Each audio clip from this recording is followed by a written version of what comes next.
Neil, you cannot say that on this podcast. We're not supposed to be cursing. We're not supposed to be cursing on the podcast. Stop doing that. Seriously, Neil. How long have you been a veteran for? Already making rookie mistakes? First week of the season? I just look at Kingsbury and I think, you couldn't win in college. What on earth are we supposed to think you can go to Arizona and win with a rookie quarterback? I just don't get it. I don't even know what he's selling. I can't even buy what he's selling because I don't even know what it is. Well, his defense certainly is coming over from Texas Tech as well. So Kyler Murray's going to have to light it up. Kevin, he's called Cliff with a K. You can't. I'm not having that. Because, his last name's Kingsbury. You have to do the double K, It makes sense. Let's hope his middle name's not Kevin. Or Trevor. You would hope not. There would be poor initials if he had on his Jan Sport backpack. Man, we all got the joke. We didn't need to highlight it. I'm sorry, Jesus. But on a serious point, I just don't get Kingsbury. I don't know why he's even there. I really don't. They're doing something different, Neil. If you do the same thing over and over and expect different results, you're just insane. They're trying to copy Sean McVay, Neil, and they're going to fail. But Sean McVay had years of experience as a assistant, a tight ends coach at Washington, offensive coordinator I'm in not saying Washington. I agree with the Cardinals, but that's their thinking. I would imagine. They're not doing a McVay thing. They'd be taking somebody who was an assistant NFL experienced coach. This guy's been at Texas Tech, which is I don't know, 400 people in a few I have dogs. a poignant note here. I have a note about this game. To quote a disgruntled head coach who normally says this is a lot of unnecessary talk over a team that just lost another game. So can we move on? It's also a good point. Well, they do have the number one overall pick. Oh, well, and we're going to see the number one overall pick make his debut, and we'll see him lying flat on the grass, desperately struggling for life. The San Francisco 49ers are at the Tampa Bay Buccaneers. The Niners are 25th in the power rankings. That is outrageously low. The Tampa Bay Buccaneers are 24th. Oh, no, here we go. This is a pick'em game. By the way, on kickoff weekend in 1986, the San Francisco defense intercepted Tampa Bay franchise record 7 times, including 2 by the Hall of Fame cornerback Ronnie Lott. 49ers are one of only 2 teams in league history to record 7 interceptions on kickoff weekend. I wouldn't put it past them to put 7 on the board again this week against Jameis Winston. Who will not be throwing 7 interceptions? That's right. Jimmy Garoppolo, who has a career 800 winning percentage. It's the highest among active quarterbacks. He started like 4 games. 10 starts. He's 8-2. He has 2,260 passing yards, which is a 282.5 per game average and a 92.6 rating in his 8 starts with San Francisco. Yeah, he almost has as many years in the league as he does starts. I don't know why you guys are so low on the 49ers. The 49ers are great. I had them at 8 in my power rankings. I was the one that put them way high. And I've got them in this game. I'm taking the Niners to beat the Buccaneers. Who do they have on offense? George Kittle's taking a step back. He's not going to George Kittle's taking a step back? How can you say he's taking a step back? He had a better season last year. Well, he's got a worse quarterback this year. Because he had 100 catches for like 1,200 yards last year. I would bet my entire life savings that he doesn't match those numbers again this year. Of course there's going to be regression. Okay, that's all I was saying. And who else do they have? Dante Pettis. Who else do they have? They have a running back by committee.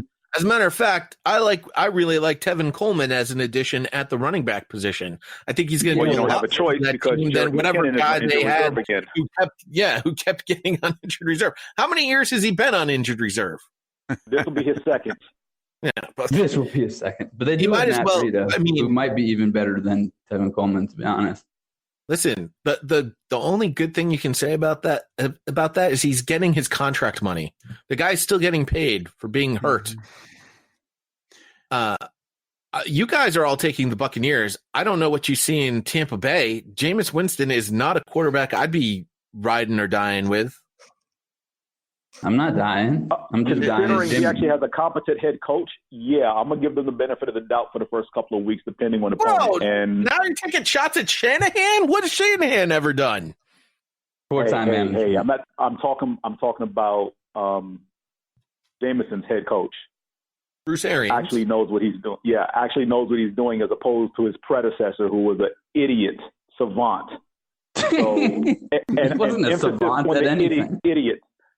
At being an idiot, yes, he is. Okay, fine. You couldn't get Jameis Winston.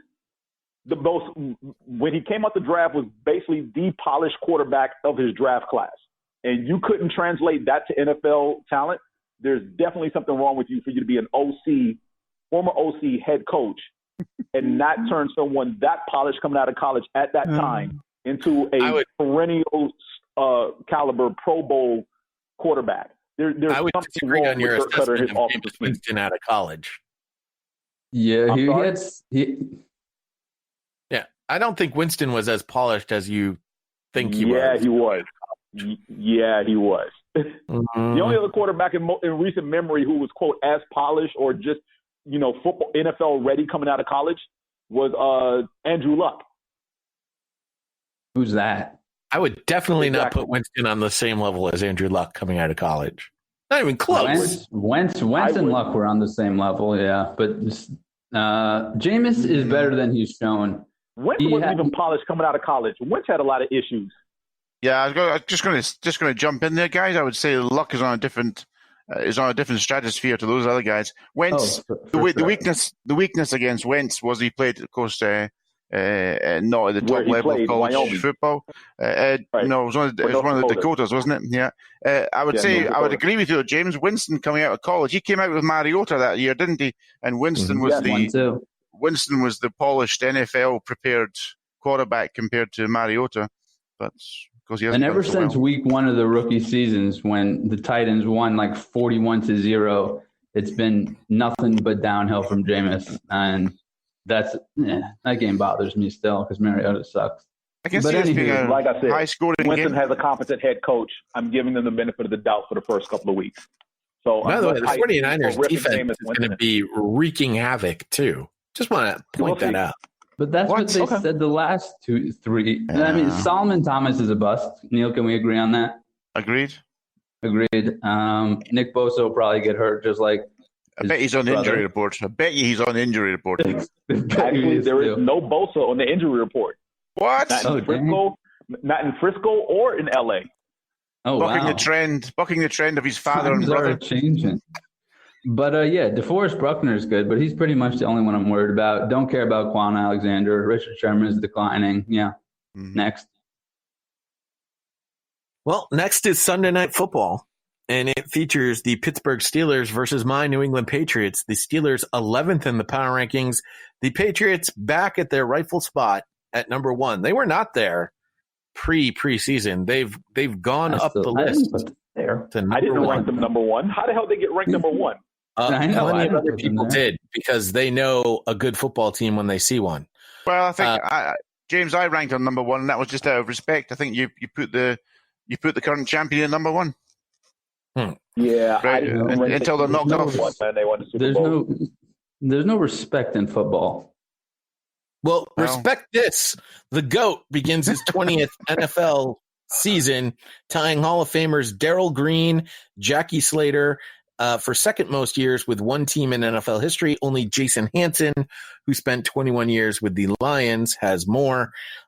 He also has 237 wins, including the postseason. That is the most of all time. Tom Brady and the Patriots favored by 6 points in this game. I believe they will handle the Steelers easily and cover the 6 while they unveil banner number 6. Now, that is my one concern. The last time they had a banner unveiling at a game and we came in all cocky, it was against the Kansas City Chiefs, who ran up and down the field, not with Patrick Mahomes, but with Alex Smith. So I hope not to see the same thing here. I hope they've learned their lesson. Patriots defense is stout, my friends. We're talking about offenses ahead of defenses. The Patriots defense is rather deep and has many, many options. And Chase Winovich very well could be the defensive rookie of the year.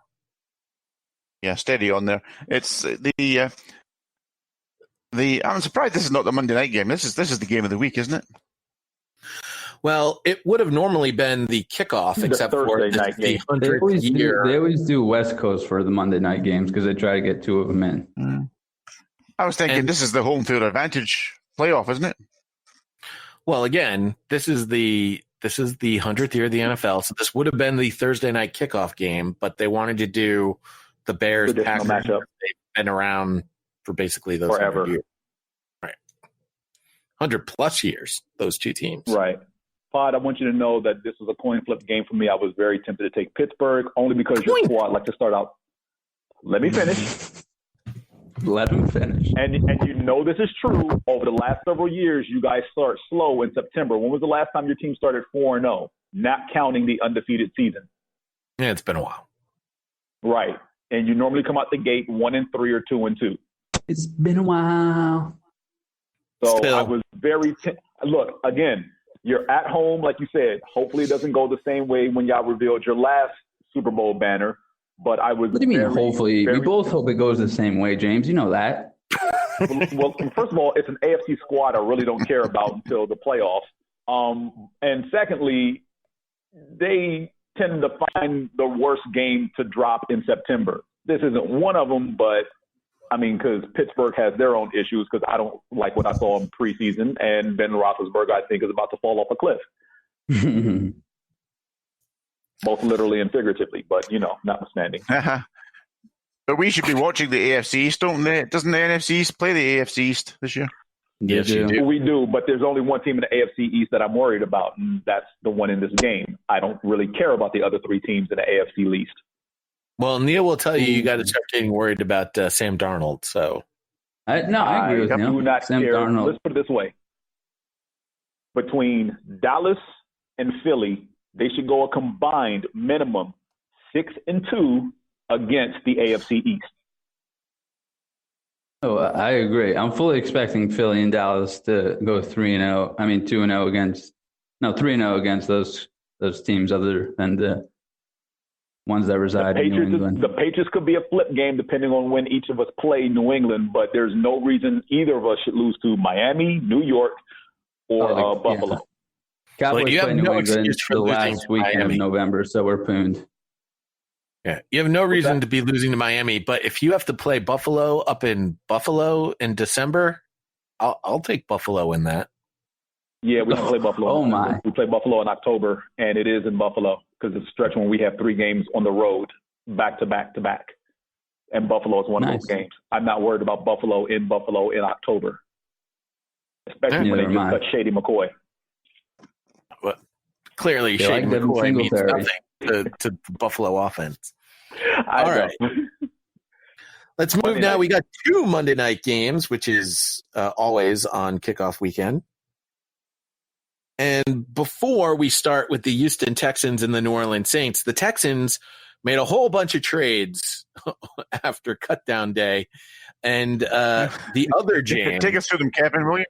The other James had a few things to say about that.